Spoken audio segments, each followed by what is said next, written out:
aprofundar um pouco disso.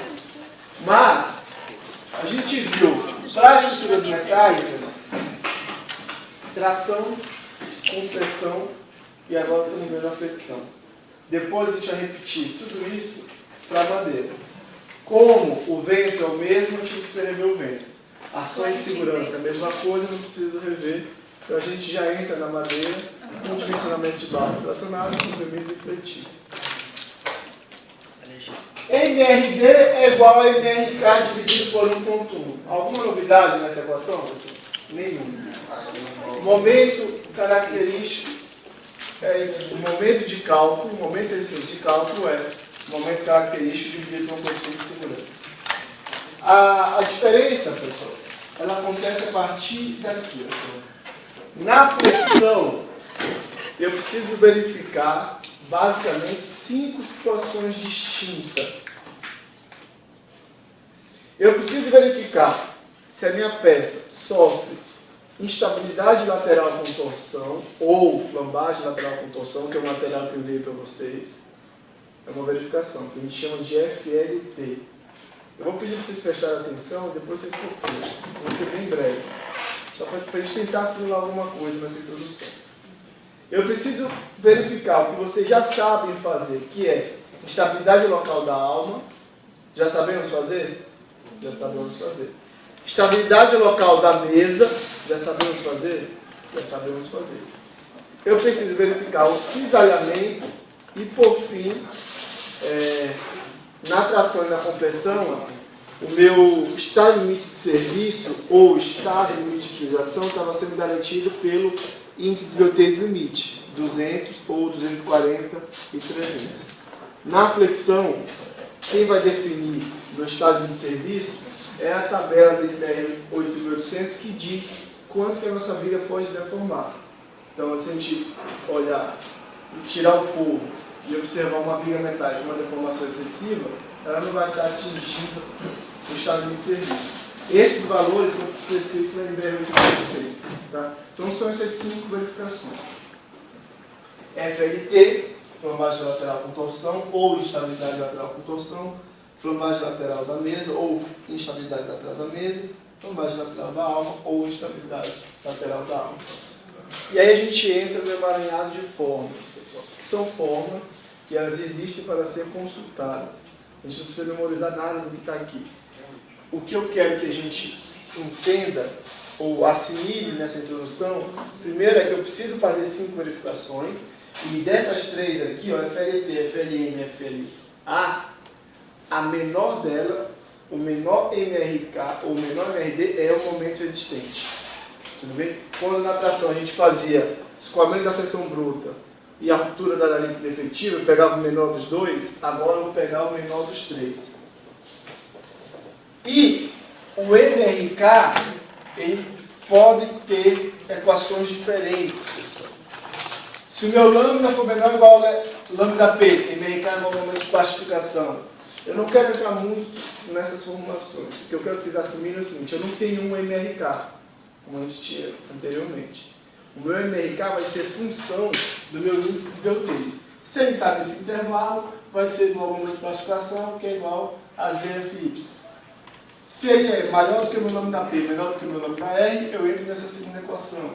Se ele é maior do que o lambda R, eu entro na terceira equação.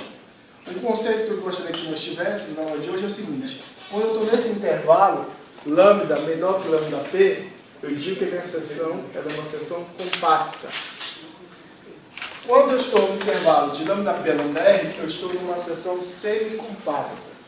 E por fim, quando lambda é maior do que lambda R, eu estou numa seção esbelta. Essa seção esbelta, ela é caracterizada pelo seguinte: eu tenho instabilidade na minha peça no regime elástico. A minha peça não vai plastificar. Antes dela plastificar, ela vai sofrer flambagem, tá? Isso a gente vai ver mais lá para frente.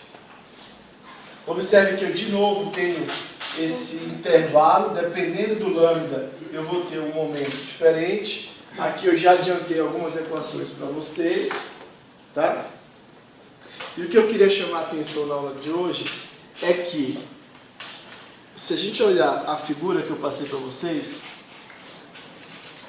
é perceptível o que é a flambagem lateral com torção? Então, imaginando que aqui eu tenho na seção I, quando ela for fletir, vai acontecer isso aqui, junto com a flexão. Vocês estão vendo só a alma do perfil. Imagine a mesa inferior e a mesa inferior. Ela está fletindo, imagine uma viga em balanço, por exemplo. Vai acontecer isso aqui. Todo mundo concorda? Com a viga em balanço? Na estrutura metálica, em função da sua geometria, ela vai fletir, vai deformar e vai torcer. Tá? E uma definição que eu gostaria que a gente saísse hoje da sala é o seguinte: se eu tenho um travamento lateral contínuo na minha viga, eu não tenho FLT e, portanto, eu não preciso verificar a flambagem lateral com torção. E aqui tem algumas figuras. Ó. E uma laje, por exemplo, não vai permitir com que o perfil rotacione. Vocês concordam? Ele vai deformar, mas ela trava essa flambagem lateral com torção. Então, esse talvez, junto com esse conceito, que eu preciso 5 verificações, que o meu MRK vai depender do intervalo que eu torço, é uma seção compacta, semi-compacta ou esbelta. O principal conceito que eu gostaria que vocês saíssem aqui é o seguinte: se eu tenho uma laje travando, eu simplifico muito a minha verificação na flexão. Agora não, eu não tenho uma laje travando, eu tenho uma viga com 8 metros de vão e um travamento no meio. Melhor do que nada. Não, eu tenho essa viga de 8 metros de vão com 2 travamentos, com 3. Então tudo isso, a quantidade de travamentos vai influenciar nessa torção. Tá? Como eu tinha falado para vocês, eu tenho que verificar o cortante, de novo, é um intervalo, seção compacta, semi-compacta e esbelta. E por fim, eu coloquei aqui, não coloquei a página, depois a gente mostra para vocês na próxima aula, a tabela. Eu dei um exemplo. Então, quando essa viga fletir, com a atuação de carregamento, se ela é uma viga de piso, L sobre 350. Se ela é uma terça de cobertura, L sobre 180. Isso aqui é o valor de norma, que eu vou comparar com o quê? Eu não sei se vocês viram em resistências materiais aplicada, ou Resmate 1, equação da linha elástica. Alguém viu? Então, a gente vai comparar aquilo que a gente viu lá com isso aqui. Então, eu não vou pedir para vocês montarem a equação da linha elástica. Mas a gente sabe, por exemplo, que uma viga bem apoiada com carregamento distribuído, a flecha, o deslocamento máximo, acontece no meio do vão, 5 QLA4 sobre 384I. Vocês lembram dessas equações?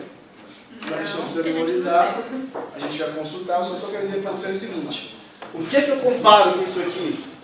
A linha elástica. A gente não vai precisar deduzir. Eu vou dar uma tabelinha para vocês, vocês vão pegar lá. Então, é uma viga biapoiada com uma carga concentrada, PL ao cubo sobre 48I. Quanto que deu isso? 2 centímetros. Quanto que é o limite da norma? 3. Atendeu? Atendeu. Não muda esse perfil. Tudo bem? Aí, pessoal, na minha opinião, na minha humilde opinião, o complicado disso, ou o trabalhoso, é o FLT. O restante, tudo é muito tranquilo. Tá? Aí, se aparece material, que eu gostaria que vocês dessem uma olhada, tá? Para que na próxima aula a gente aprofunde um pouco mais essas equações e comece a resolver os exercícios. Tudo bem? Pessoal, boa semana para todo mundo aí, tá?